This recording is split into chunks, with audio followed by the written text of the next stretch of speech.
lihadza wa ma kunna linahtadiya laula an hadanallah. Asyhadu an la ilaha illallah wahdahu la syarikalah wa asyhadu anna Muhammadan abduhu wa rasuluhu allazi la nabiyya ba'da. Segala puji bagi Allah, Tuhan semesta alam. Salawat serta salam kita curahkan kepada Nabi kita Nabi Muhammad SAW beserta kepada keluarganya, sahabatnya, dan umatnya hingga akhir zaman. Pada kesempatan kali ini, saya akan menyampaikan kultum dengan tema menjadi hamba Allah yang bermanfaat. Tugas ini diperuntukkan untuk memenuhi nilai mata kuliah pendidikan agama Islam dengan dosen pengampu Bapak Haji Uweng Rianto, SPD MAG. Sebelumnya, saya akan menyampaikan dan memperkenalkan diri saya.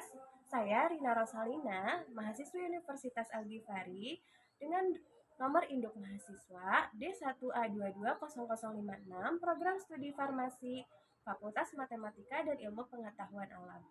Yang sudah saya sampaikan di awal, tema kultum kali ini adalah menjadi hamba Allah yang bermanfaat.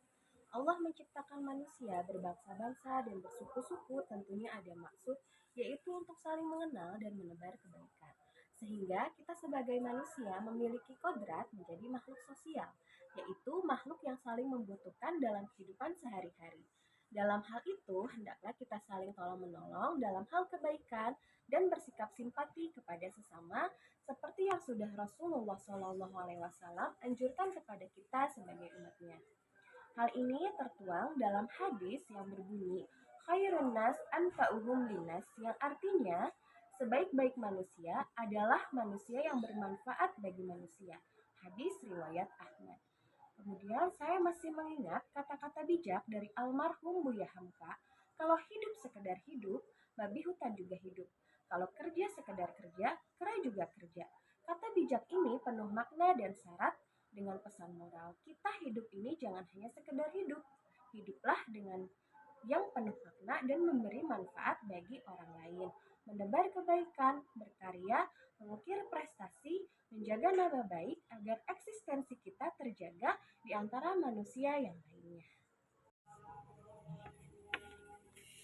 Begitu juga dengan kerja jangan hanya menggugurkan kewajiban, hanya mengharapkan upah atau baru bekerja ketika dilihat atasan, atau minta pujian dan lain sebagainya. Kerjakanlah semua tugas kita dengan penuh tanggung jawab, ikhlas karena Allah dan menghasilkan prestasi. Selain itu, Allah pun telah menjanjikan perbuatan baik yang diperbuat kepada orang lain sama halnya dengan berbuat baik kepada diri sendiri. Sesuai dengan firman Allah dalam Quran Surat Al-Isra ayat 7 yang berbunyi, Bismillahirrahmanirrahim, In ahsantum li anfusikum, wa in asa'tum falaha. Faiza wa'dul akhirati liyasuru wujuhakum liyadkhulul masjidah kama dakhuluhu awwala marrati waliyutabbiru ma'alau tadbira. Jika berbuat baik, berarti kamu telah berbuat baik untuk dirimu sendiri. Jika kamu berbuat jahat, kerugian dari kejahatan itu kembali kepada diri sendiri. Apabila datang saat kerusakan yang kedua, kami bangkitkan musuhmu untuk menyuramkan wajahmu untuk memasuki masjid Baitul Maqdis sebagaimana memasukinya ketika pertama kali, dan untuk membinasakan apa saja yang mereka kuasai. Janji Allah bagi orang-orang yang berbuat baik akan dirasakan di dunia maupun di akhirat. Kebaikan di dunia yang diterima golongan tersebut ialah memperoleh kesempatan untuk melipat gandakan harta sebagai sarana hidup dan melanjutkan keturunan sebagai khalifah di muka bumi. Selain berbuat kebajikan kepada sesama, kita pun harus senantiasa mengingat Allah dalam keadaan apapun, baik ketika kita sedang berdiri, duduk, bahkan sedang berbaring. Saat kita senantiasa mengingat Allah dalam keadaan apapun, tentu akan melindungi diri dari perbuatan yang tercela ataupun maksiat. Kita akan menjaga diri ini untuk selalu dalam kebaikan. Hal yang bisa kita lakukan yaitu dengan berzikir atas nama Allah, sesuai dengan firman Allah yang tertuang dalam Quran Surat Al-Imran ayat 191 yang berbunyi, Bismillahirrahmanirrahim.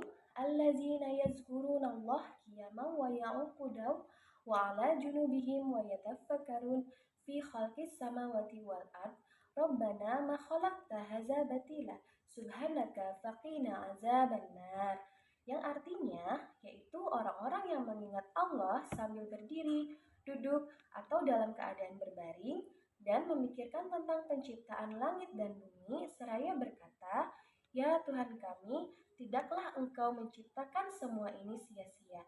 Maha suci Engkau, lindungilah kami dari azab neraka." Semoga kita semua bisa menjadi orang-orang yang senantiasa memikirkan ciptaan Allah, merenungkan keindahan ciptaannya, kemudian dapat mengambil manfaat dari ayat-ayatnya, seraya berzikir kepadanya dalam hati, lisan, dan anggota tubuh lainnya seraya menjalankan aktivitas sehari-hari. Demikian yang bisa saya sampaikan. Mohon maaf atas segala kekurangannya. Subhanakallahumma wa bihamdika asyhadu alla ilaha illa anta astaghfiruka wa atubu ilaik. Billahi taufik wal hidayah. Wassalamualaikum warahmatullahi wabarakatuh.